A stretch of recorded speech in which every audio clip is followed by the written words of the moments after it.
I needed something in my shop to put in screws, nuts, bolts, and other miscellaneous stuff. So I decided to make this box, which is 2 feet long and about 20 inches tall and about 5 inches deep. I'm going to put empty peanut butter jars inside it with the nuts and bolts. The peanut butter jars are about 40 ounces or 1 kilogram size bottles, and I think they're about 6 inches tall. So, and I made it honeycombed, so that way there each bottle would have its own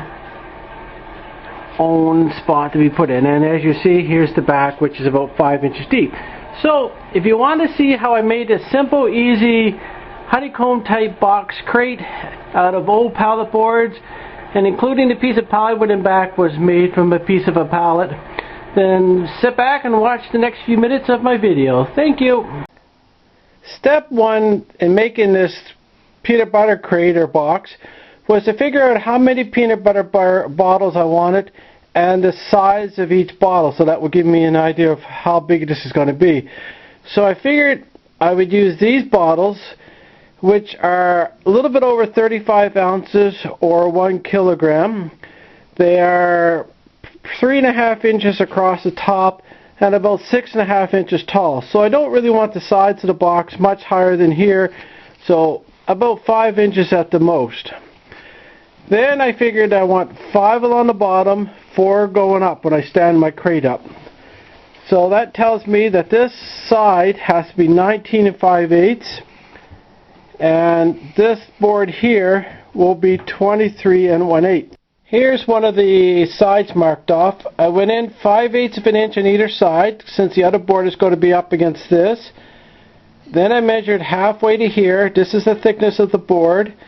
And then I measured halfway again, so about 4.5 inches, 4.5 inches. So each jar, when it fits in, which will be laying this way, will fit nicely in between.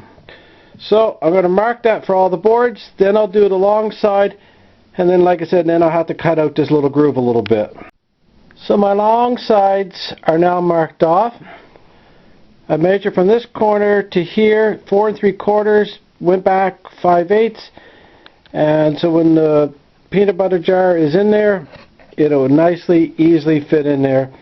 And I've done that all along, so every opening will be about 4 1/8 of an inch. Just a quick note, as I'm using pallet boards that could and do have nails in, I have to really be careful in these slots that I'm cutting out that there is no nails or nail heads. So I've just marked a little bit at the end, lifted my blade up a tiny little bit, and then what I'll do is I'll make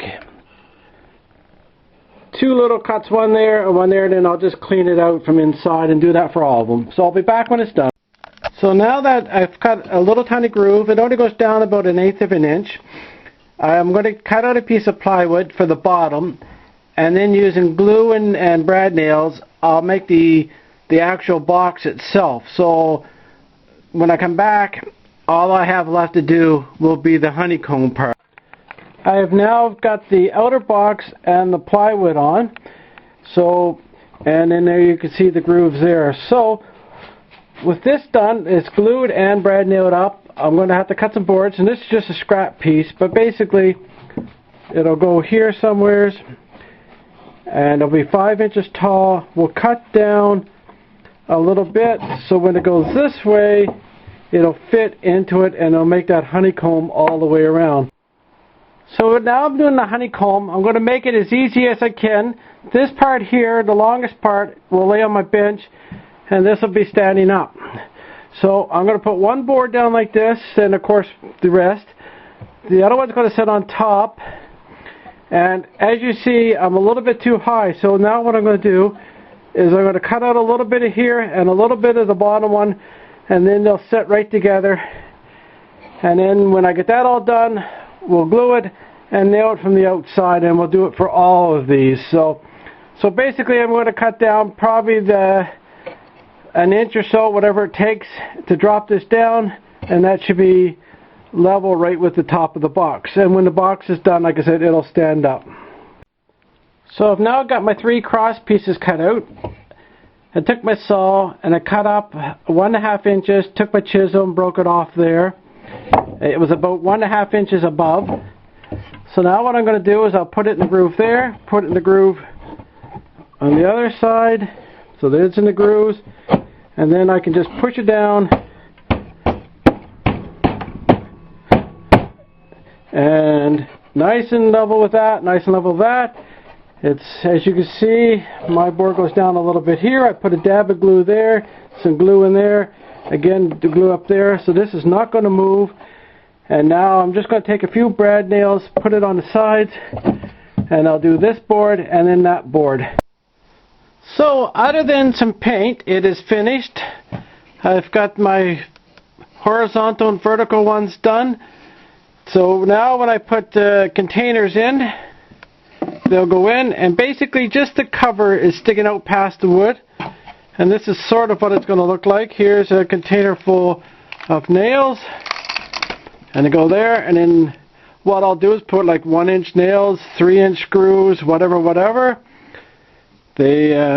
I put in brad nails and glue onto each of these sections here to make sure it holds good and solid. And now I'm going to put my white paint on, and when I'm all done, I'll give you a quick little summary.